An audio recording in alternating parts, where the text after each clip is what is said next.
Hey guys, welcome back to Tracie's Place. I wanted to talk to you all today about a problem that I've noticed over the past couple of years, and after talking about it openly, like at dinners and on Facebook and among friends, it seems to be happening to other people as well. And that problem is appliances seemingly breaking down on command right at or right after the warranty has expired. It is a problem, a major problem with irons, refrigerators, microwaves, stoves, washer and dryers, and more. Air conditioning units. That's one of the worst. So I wanted to come on and address a problem and get you all's feedback as well. It first started with irons. Yes, something simple as an iron.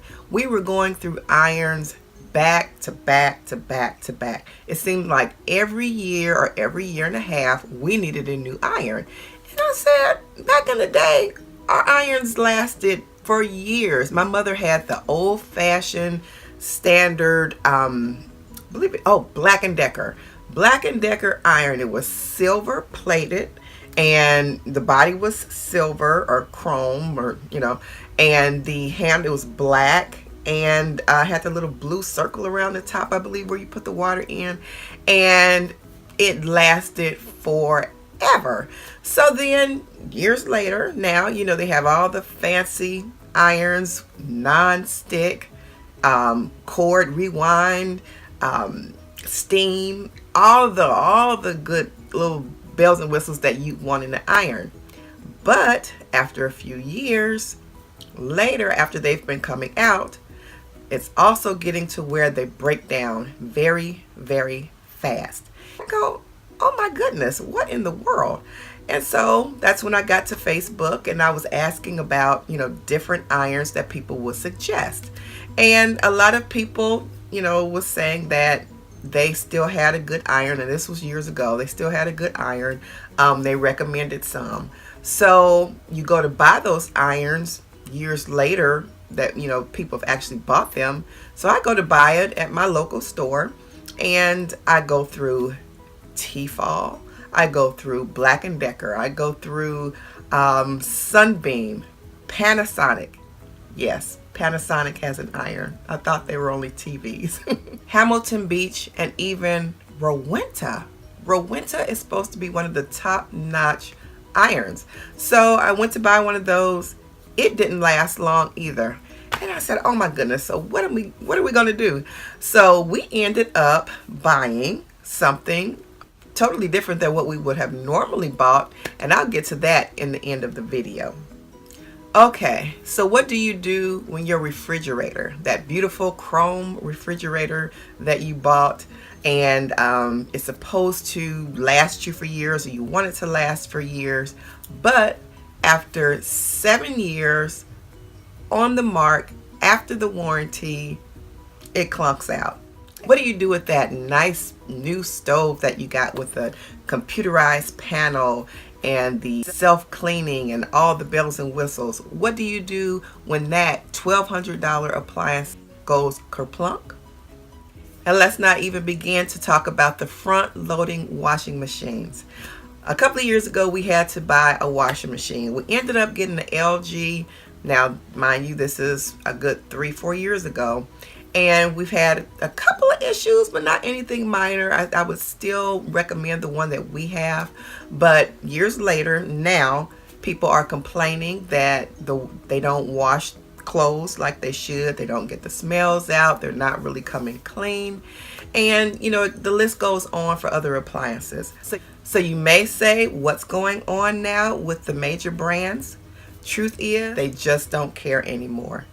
Why? Because there's not competition. There is no competition because all of the brands are doing the same things. You don't have a plethora of manufacturers anymore that produce one product. Now it's a few, it's streamlined. Gone are the days of the dependable Kenmore brand from Sears, because Sears is basically out of business. And you do have other lingering brands like Whirlpool and GE that are hanging on, but they're all basically in the same boat. they seem to just not care anymore. So what, as a consumer, are you to do? Two things I suggest. Don't buy all the fancy models with all the bells and whistles, because they seem to go out at a certain time. They seem to malfunction at a certain time. The second thing is buy used. When old Mrs. So-and-so is selling her house, or a couple down the street, one of them may have passed away and the other one goes into a retirement home or something like that, buy their appliances. You can also go online or go to the secondhand stores, secondhand appliance stores, and buy used. Unfortunately, you may have to do a little bit refurbishing to match your kitchen, say paint, or I believe even now they can do chrome refinishes on different appliances. So that's kind of where I would look. I have a Kenmore that was bought, oh goodness, our refrigerator was bought 18 years ago, 18 and 19 years ago, and I still have that refrigerator. My GE stove that I bought at the same time, it is still working, although I've had to go through two heating units. They caught fire twice, and that was very upsetting because I have a feature on my oven that you can, you know, bake while you're gone if you want to, and we know it's not safe to leave any appliance running, but it has that feature of, you know, it can turn on at a certain time. So if you're at church or you're at work or something and you want to turn your oven on, you know, put your meal in and turn it on at a certain time, like a roast or what have you, and then it'll be ready when you get home. You can actually turn it off at a certain time too. I couldn't do that. I didn't feel safe doing that anymore because I've had two burner units that caught fire in my oven. Thank God I was home both times, but it caught fire. So I'm not comfortable with doing that. So it pays to really do research on a product, go on review sites and see if that product that you're interested in, what its track record is. And yeah, nowadays you have to be careful. Make sure that you go toe-to-toe with a brand if they are trying to make you buy a new product. Say if your refrigerator goes out and it's your crisper or something that doesn't work, or certain thing that you look online and this is a problem and you see many complaints about it, you can go toe-to-toe with a brand and see if they will just replace your whole product or send a repairman out for free. Because a lot of times nowadays they will say, well, this is a common problem with this unit. There is a known problem for, you know, this is a design malfunction basically. So why were there not so many design malfunctions and problems years ago, and now all of a sudden there are? Repairmen are saying, and a lot of people are boldly coming out about things, that products, appliances, they do seem to be on a timer to where they go out at a certain time, or certain gadgets inside the product like a crisper or a defroster or, you know, something like that goes out at a certain time. And now they are making it harder for you to get replacement parts for those items, and you end up just having to buy a new refrigerator or a new appliance. So what can you do?